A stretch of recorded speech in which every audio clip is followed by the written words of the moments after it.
Hi friends, welcome to our channel. Let's know it. நாம் இன்னைக்கு பன்னீர் butter masala எப்படி பண்ணுறதுன்னு பார்க்கலாம் வாங்க. முதல்ல இது பண்ணுறதுக்கு தேவையான பொருட்கள் என்னெல்லாம்னு பார்த்துட்டு வந்துடலாம். ரஃப்பாக சாப் பண்ண 2 மீடியம் சைஸ் பெரிய வெங்காயம் எடுத்திருக்கேன். ரஃப்பாக சாப் பண்ண தக்காளி 6 எடுத்திருக்கேன். நான் மீடியம் சைஸ் தக்காளி எடுத்திருக்கேன். நீங்கள் சப்போஸ் பெரிய தக்காளி எடுக்கிறதா இருந்தால் 1 குறைச்சிக்கோங்க. அதுவே சின்ன சைஸ் தக்காளி எடுக்கிறதா இருந்தால் 1 or 2 கூட்டிக்கோங்க. 4 டேபிள் ஸ்பூன் அளவுக்கு பட்டர் எடுத்து வச்சுருக்கேன். 10லேருந்து 12 முந்திரி பருப்பு எடுத்துக்கோங்க. 3 சின்ன துண்டு இஞ்சியும் அது கூடவே 5 பல் பூண்டும் எடுத்திருக்கேன். தாளிக்கிறதுக்காக 4 கிராம்பு, ஒரு சின்ன துண்டு பட்டை, அப்புறமா ஏலக்காய் தூள் ஒரு 1/2 டீஸ்பூன் எடுத்திருக்கேன். உங்ககிட்ட முழு ஏலக்காய் இருக்குன்னா நீங்கள் ஒரு 3 ஏலக்காய் சேர்த்துக்கோங்க. 2 டேபிள் ஸ்பூன் அளவுக்கு காஷ்மீரி மிளகாத்தூள் எடுத்திருக்கேன். நீங்கள் நார்மல் மிளகாத்தூள் கூட சேர்க்கலாம். இந்த ரெசிபிக்கு நல்ல ஒரு பிரைட் ரெட் கலர் வர்றதுக்காக நான் இன்றைக்கி காஷ்மீரி ரெட் சில்லி யூஸ் பண்ணியிருக்கேன். கரம் மசாலா பொடி 1 டேபிள் ஸ்பூன் அளவுக்கு எடுத்துக்கோங்க. உப்பு தேவையான அளவுக்கு சேர்த்துக்கோங்க. நான் இன்றைக்கி 400 கிராம் அளவுக்கு பன்னீர் எடுத்திருக்கேன். பன்னீரை இந்த அளவுக்கு சின்ன சின்ன க்யூப்ஸாக கட் பண்ணி எடுத்துக்கோங்க. வாங்க இப்போ இது எப்படி பண்ணுறதுன்னு பார்க்கலாம். முதல்ல ஒரு கடாயை ஹீட் பண்ண வச்சுருங்க. ரொம்ப ஹீட்டெல்லாம் ஆக வேண்டாம். அதில் இருக்கிற ஈரம் மாறின உடனே அதில் பட்டரை சேர்த்துக்கோங்க. ஏன்னா ரொம்ப ஹை ஹீட்டில் நீங்கள் பட்டர் சேர்த்திங்கன்னா பட்டர் தீஞ்சு போகிறதுக்கான வாய்ப்பு அதிகம். இப்போ இந்த பட்டர் மெல்ட் ஆக ஆரம்பித்த உடனே அதில் நாம் எடுத்து வச்சிருக்கிற வெங்காயத்தை சேர்த்து வதக்க ஆரம்பிச்சிடலாம். இந்த வெங்காயத்துக்கு தேவையான அளவுக்கு உப்பு சேர்த்துக்கிறேன்.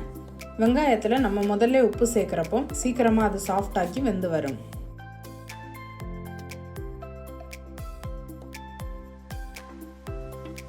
வெங்காயம் இந்த அளவுக்கு சாஃப்டாக வெந்ததுமே இதில் நம்ம எடுத்து வச்சிருக்கிற தக்காளியை சேர்த்துக்கலாம்.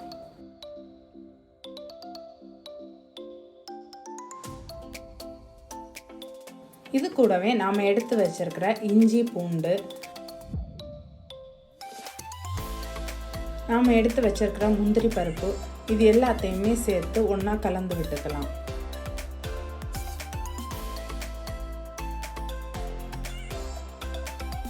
அடுப்பு லோ ஃப்ளேமில் வச்சுக்கோங்க. இப்போது இந்த மிக்சர் நல்லா வேகிறதுக்கு ஒரு லிட் வச்சு க்ளோஸ் பண்ணி வேக விடலாம். இப்போ ஒரு 10 நிமிஷம் போல் ஆயிருக்கு. இந்த மிக்சர் எந்த அளவுக்கு ரெடியாக இருக்குன்னு ஓப்பன் பண்ணி பார்க்கலாம். இப்போ பார்க்குறப்பவே தெரியுது தக்காளி நல்லா வெந்து அதில் இருக்கிற சாரெல்லாம் வந்திருக்கு. இந்த அளவுக்கு இந்த மிக்சர் குழைவாக வர்றது வரைக்கும் வேக வச்சுக்கோங்க. இப்போது அடுப்பை ஆஃப் பண்ணிவிட்டு இந்த மிக்சர் நல்லா ஆற விட்டுடலாம். இது ஆறின உடனே இதை ஒரு மிக்ஸி ஜாரில் சேர்த்து நல்ல ஒரு ஃபைன் பேஸ்ட்டாக அரைச்சி எடுத்துக்கலாம். இப்போ அந்த மிக்சரை அரைச்சி ரெடியாக எடுத்து வச்சுருக்கேன். இப்போ ஒரு டீப்பான சாஸ்பேன் எடுத்து அதை அடுப்பில் ஹீட் பண்ண வச்சுருக்கேன். இதில் ஒரு 2 டேபிள் ஸ்பூன் அளவுக்கு பட்டர் சேர்த்துக்கலாம். இப்போது இந்த பட்டரில் நாம் எடுத்து வச்சுருந்த பட்டை, கிராம்பு, ஏலக்காய் இதை சேர்த்து நல்லா ரோஸ்ட் பண்ணிக்கலாம். இது நம்மளோட பன்னீர் பட்டர் மசாலாவுக்கு நல்ல ஒரு ஃப்ளேவரை கொடுக்கும். இப்போது இது கூடவே நாம் அரைச்சி வச்சுருக்கிற தக்காளி பேஸ்ட்டை சேர்த்துக்கலாம்.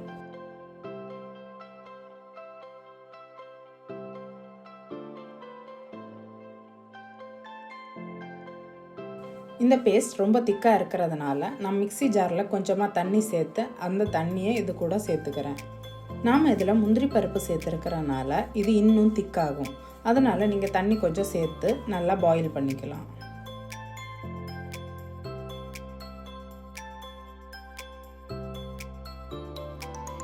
இப்போ இந்த மிக்சர் ஒரு கொதி வந்ததுமே இதில் நாம் எடுத்து வச்சிருக்கிற கரம் மசாலா 1 டேபிள் ஸ்பூனும் மிளகாத்தூள் 2 டேபிள் ஸ்பூனையும் சேர்த்துக்கலாம்.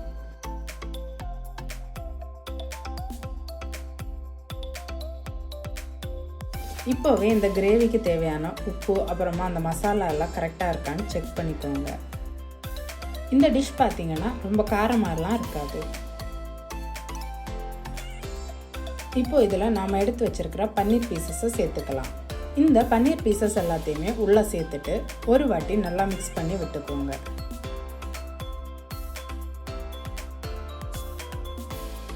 இப்போ இதை கவர் பண்ணி நல்லா ஒரு 5 நிமிஷம் கொதிக்க விடலாம். இந்த பன்னீர் வேகிறதுக்கு உங்களுக்கு ஒரு 5 நிமிஷம் தான் டைம் எடுக்கும். இந்த பன்னீர் சேர்த்தப்புறமா ரொம்ப ஜென்டலாக மிக்ஸ் பண்ணி கொடுங்க. ஏன்னா பன்னீர் பீசஸ் உடையிறதுக்கான வாய்ப்பு ரொம்ப ஜாஸ்தி. இப்போது ஒரு 5 நிமிஷத்துக்கு அப்புறம் பார்த்தீங்கன்னா இந்த அளவுக்கு நல்லா கொதிக்கிற தன்மையில் இருக்குது. அது மட்டும் இல்லை, நம்ம சேர்த்த பன்னீர் பீசஸ் எல்லாமே ரொம்பவே சாஃப்டாக குக் ஆகிருக்கு. இது கூடவே நான் கொஞ்சமாக ஃப்ரெஷ் க்ரீம் சேர்த்துக்கிறேன். கிட்டத்தட்ட ஒரு 2லேருந்து 3 டேபிள் ஸ்பூன் அளவுக்கு சேர்த்துக்கிறேன். நான் இன்றைக்கி வீட்டில் ரெடி பண்ண ஃப்ரெஷ் க்ரீம் தான் சேர்த்துருக்கேன். இது ரொம்ப ஈஸியாகவே வீட்டில் ரெடி பண்ணிடலாம். நம்ம வீட்டில் பால் காய்க்கிறப்போ அதில் வரக்கூடிய பால் ஏடை எடுத்து தனியாக ஸ்டோர் பண்ணிக்கோங்க. ஒரு 2லேருந்து 3 வாட்டி பால் ஏடு கலெக்ட் பண்ணிக்கோங்க. இந்த பால் ஏடை மிக்ஸி ஜாரில் போட்டு ஒரு சுற்றி எடுத்துக்கிட்டிங்கன்னா கரெக்டாக இருக்கும். நம்மளோட ஃப்ரெஷ் க்ரீம் வீட்டிலையே ரெடி ஆகிடும். சப்போஸ் இப்படி பால் ஏடு எடுத்து அதுலேருந்து க்ரீம் பண்ணுறது கஷ்டம்னு நினச்சிங்கன்னா ஸ்டோர் பாட் ஃப்ரெஷ் க்ரீம் கூட யூஸ் பண்ணிக்கலாம். இல்லை இது கூடவே 2 டேபிள் ஸ்பூன் அளவுக்கு பட்டர் கூட சேர்த்துக்கலாம். இப்போ பார்த்தீங்கன்னா நான் அடுப்பு ஆஃப் பண்ணிட்டேன். நம்மளோட சூப்பரான பன்னீர் பட்டர் மசாலா ரெடி ஆயிடுச்சு. வாங்க இப்போ இதை சர்வ் பண்ணிடலாம். நம்மளோட பன்னீர் பட்டர் மசாலாவை ஒரு பவுலுக்கு ட்ரான்ஸ்ஃபர் பண்ணிவிட்டு அது மேலேயே நான் இன்னும் ஒரு டேபிள் ஸ்பூன் அளவுக்கு ஃப்ரெஷ் க்ரீம் சேர்த்துருக்கேன். நீங்கள் இதுக்கு பதிலாக ஒரு பீஸ் ஆஃப் பட்டர் கூட மேலே வச்சு சர்வ் பண்ணலாம். இந்த பன்னீர் பட்டர் மசாலாவை நீங்கள் சப்பாத்தி, நான், பரோட்டா இந்த மாதிரி எல்லாத்துக்கூடையுமே வச்சு சர்வ் பண்ணலாம். ஓகே ஃப்ரெண்ட்ஸ், உங்களுக்கு இந்த ரெசிபி பிடிச்சிருக்கோன்னு நம்புகிறேன். இந்த வீடியோவை உங்கள் ஃப்ரெண்ட்ஸுக்கு ஷேர் பண்ணுங்கள். அவங்களும் வீட்டிலையே எப்படி பன்னீர் பட்டர் மசாலா பண்ணுறதுன்னு தெரிஞ்சுக்கட்டும். நீங்களும் இந்த ரெசிபியை உங்கள் வீட்டில் ட்ரை பண்ணி பார்த்துட்டு எப்படி இருந்துச்சுன்னு கீழே கமெண்ட் செக்ஷனில் சொல்லுங்கள். சீக்கிரமாகவே இன்னொரு ரெசிபியோடு உங்களை எல்லாரையும் மீட் பண்ணுறேன். Bye friends, thank you.